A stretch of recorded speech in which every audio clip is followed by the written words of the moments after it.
Laura, a 34-year-old single mother, attends her younger sister Vivian's wedding with her son Luca. She hopes to reconnect with her family, but is publicly humiliated by Vivian and their mother Judith during the speeches. The humiliation is intensified by the presence of her son. The groom, Callum, interrupts the proceedings to defend Laura, exposing the cruelty of the family and shifting power. Laura leaves the wedding with her dignity intact, realizing she no longer needs family approval, and the public recognition validates her resilience. Sunlight sliced through the ivory curtains, dust dancing like tiny fairies in the gleaming wedding hall. Laura held her son Luca's small hand. The tremor in his grip mirrored her own, excitement mixed with apprehension. They were seated in the third row, far from the spotlight where Vivian floated like a queen. Every step, every smile, calculated for perfection. Laura tugged at her rented navy sheath, a dress purchased with the careful counting of 2 paychecks. She whispered to herself, "This is enough. We belong here." Yet the polished silk, crisp tuxedos, and sparkling glasses reminded her she was the outsider, the black sheep. Luca's legs swung beneath the table. "Mom, that chandelier looks like a spaceship," he whispered, eyes wide. Laura smiled. Moments like these, the small wonders, made the ache bearable. Vivian glided past, golden, untouchable, her aura commanding admiration. She flicked a glance at Laura, polite, calculated. "You made it," she said, voice devoid of warmth. Laura squeezed Luca's hand and forced a nod. Her son trusted her to navigate this world, sharp and unfeeling as it could be. The scent of roses mingled with champagne. The string quartet played softly, swirling in the background, masking a tense undercurrent. Every whisper and laugh seemed to carry judgment. "You don't belong here." The speeches began. The groom's friend drew polite laughter. Then Vivian took the microphone, crystal flute in hand, her dress glimmering. Laura allowed herself hope, words of praise, of love, perhaps even kindness. Then the line cut through her like a blade. "All's been such a role model. A single mom, strong, independent, clearly unwanted by anyone else." The laughter that followed was sharp, cutting. Lara's stomach flipped. Her fingers clenched the napkin under the table. Luca's small brows furrowed, confusion etched across his face. She bent down to whisper reassurance, but the words wouldn't come. Her mother joined, louder. "She's a used product, but hey, she still looks good for her age."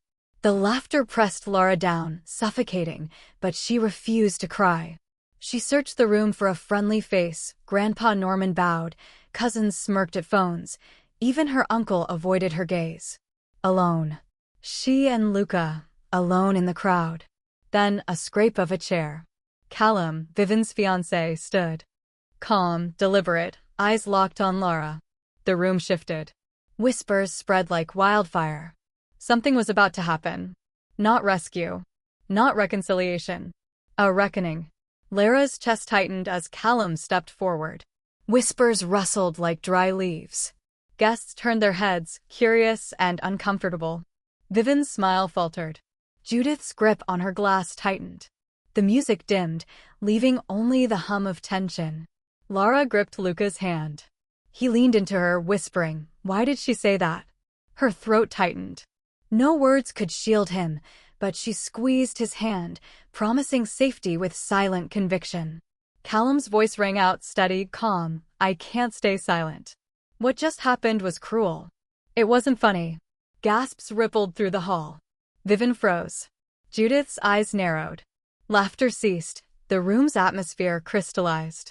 Luca looked up at Laura with wide eyes. Callum's voice softened, aimed now at Luca. "Your mom is the strongest person here. Don't forget that." Hope stirred inside Laura, a flicker of relief, of justice. For the first time in years, someone saw her worth, publicly, unambiguously. Callum's gaze swept the room, measured and deliberate.